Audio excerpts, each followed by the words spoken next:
ज्यांनी दिल्लीला आता जे शेतकरी मार्च करून येणार आहेत त्यांच्या सपोर्टमध्ये आवाज उठवला आहे. 2021मध्ये जेव्हा प्रथम शेतकऱ्यांनी आंदोलन केलं होतं त्यावेळेला ह्या सरकारने ते आंदोलन आधी चिरडण्याचा प्रयत्न केला आणि मग मिटवलं असं म्हणून की आम्ही तुमच्या मागण्यांचा विचार करू. पण 2014पासून जी जुमलेबाजी चालली आहे त्याच धर्तीवर त्यांना काहीही मिळालं नाही.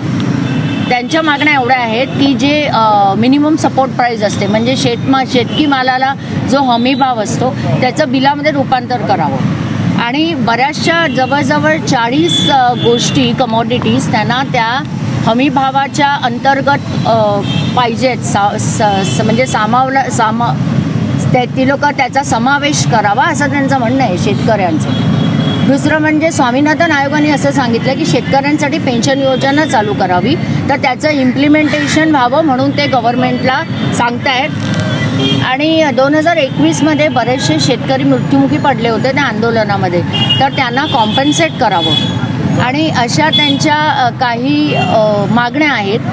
ज्या वेळेला लालबहादूर शास्त्री पंतप्रधान होते तेव्हा त्यांनी जय जवान जय किसान असा नारा दिला होता जो आजपर्यंत आपण घेतो. कारण मला वाटतं सीमेवरचे जवान आणि अन्न पिकवणारा अन्नदाता हे खूप महत्त्वाचे घटक आहेत आपल्या समाजाचे. पण आज त्यांना खिळे लावून त्यांच्यावर ड्रोनद्वारे अश्रुधुराच्या मारा करायच्या विचारामध्ये गव्हर्नमेंट आहे आणि आधीच्या गव्हर्नमेंटपेक्षा हे गव्हर्नमेंट वी आर डिफरंट अलग सरकार. मग हे काय झालं? समजा आधीच्या सरकारने काही केलं नसेलही असं आपण गृहीत धरू पण तुम्ही जे फार हिमायती आणि खूप काय काय बोलून सत्तेवर आला होता 2014पासून 2024पर्यंत ते शेतकरी तसेच आहेत. आणि मला वाटतं हे जे शेतकरी पंजाबचे जे आंदोलन करत आहेत ते एक प्रातिनिधिक आंदोलन आहे कारण महाराष्ट्रामध्ये देखील शेतकऱ्यांची परिस्थिती खूप वाईट आहे. फरक एवढा आहे की ते कर्जाच्या ओझ्याखाली दबून आपले शेतकरी आपल्या राज्यातल्या आत्महत्या करतायत. तशी वेळ कुणावरही येऊ नये. मला वाटतं एक सामान्य माणूस म्हणूनही आम्ही आज इथे आहोत कारण आपल्याला मोबाईलची बिलं वाढलेली चालतात, केबलची बिल वाढलेलं चालतं, सगळं चालतं. पण थोडेसे जर कांदे बटाटे महाग झाले तर सगळे उच्च मध्यमवर्गीय पण जोरजोरात आवाज उठवतात आणि त्यामुळे भरडला जातोय शेतकरी. मधले दलाल जे मधले सगळे जे लोक आहेत त्यांच्यामुळे आज आपण जे काही पैसा देतोय तो अर्धा GSTच जातो आणि उरलेल्या त्या दलालांना जातो आणि ते शेतकऱ्याला खरं म्हणजे काही मिळत नाही. त्यामुळे आम्ही इकडे बसलेलं प्रत्येक जण हे आज प्रातिनिधिक स्वरूपामध्ये प्रत्येक नागरिकाच्या स्वरूपामध्ये त्या शेतकऱ्यांच्या आंदोलनाला समर्थन देत आहोत.